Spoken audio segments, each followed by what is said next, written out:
Final Fantasy VII released in North America in 1997 for the PlayStation 1, developed by Squaresoft.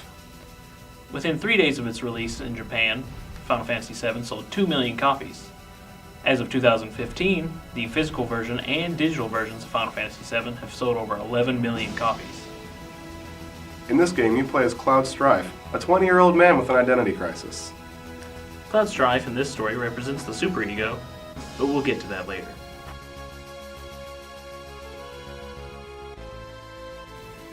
Cloud used to work for a military group called Soldier, but has since left it to work for Avalanche, which is a group of rebels attempting to take down Shinra, the evil energy corporation.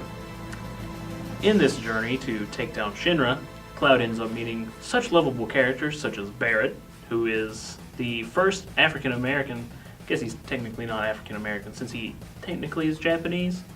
Yeah. The first Afro-Japanese, I guess, character in a Square video game. He has a gun arm, so there's that. He meets Tifa, who is, technically he doesn't meet her. Tifa is a lifelong friend of Cloud's who she grew up with in Niflheim, but it's destroyed, so that comes later in the story. He also meets Aerith, who in this story represents the ego. He also meets Yuffie, if you choose to, Vincent, if you choose to, Red 13, which is a lion dog wolf thing, and Sid, an old drunk pilot.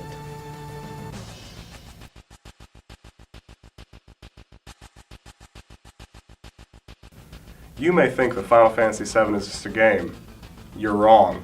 It's actually a psychoanalytical look at the mind, or so the project says. Yeah, so the way this story works is you have Cloud, who in this story represents the superego, as he's the self-righteous white hero who comes in to save the day.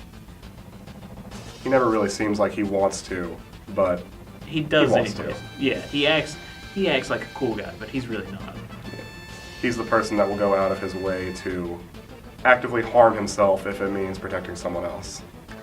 Also in this story is Aerith, who we spoke of earlier, who meets an untimely death at the hands of Sephiroth. Aerith represents the ego, as she is sort of the balance between the superego and the id, who is... Sephiroth. He's bad. Like, real bad. Throughout the game, Sephiroth is willing to do whatever it takes to get what he wants, even if it means actively harming other people, as you can see through several of the events leading up to his boss fights. Like killing Aerith, summoning a giant meteor, becoming a god. What was that you say, Dylan? Becoming a god? Yes.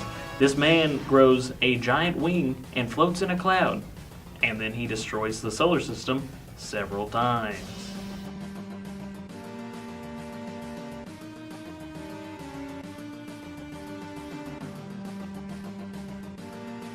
This whole story, the journey from Midgar to the Golden Saucer to fighting Sephiroth in the sky, is all just one battle of inner self.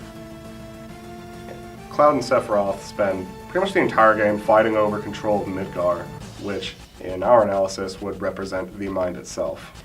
Yeah, so Sephiroth wants to destroy it with a giant meteor just because he thinks it'd be fun, whereas Cloud doesn't want it to be destroyed because he lives there, and he doesn't want to die. As you do.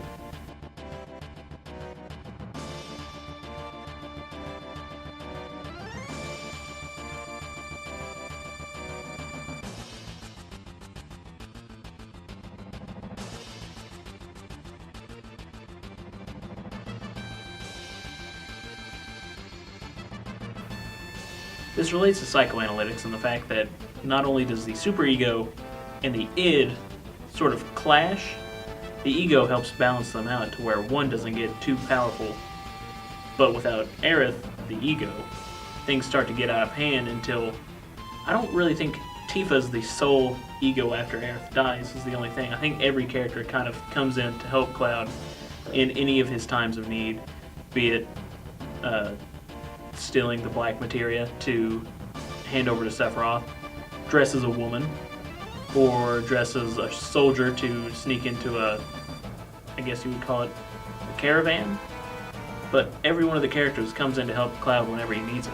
At some point, you could even say that he ended up taking both the roles of the ego and superego for himself, having to actively go against his own wants and desires to do what he knows is a smart decision.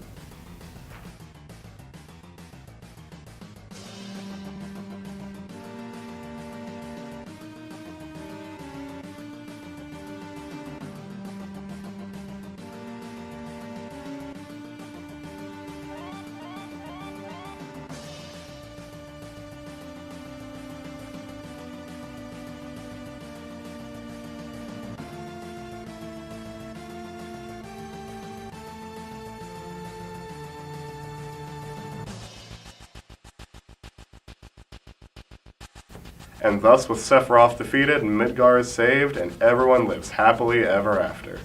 Actually, Dylan, that's not the end. There's this little thing called Advent Children, in which everyone that lives in Midgar gets magic cancer.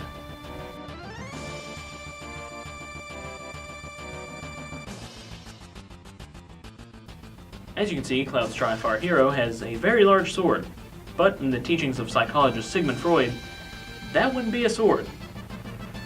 It's a penis. Really is.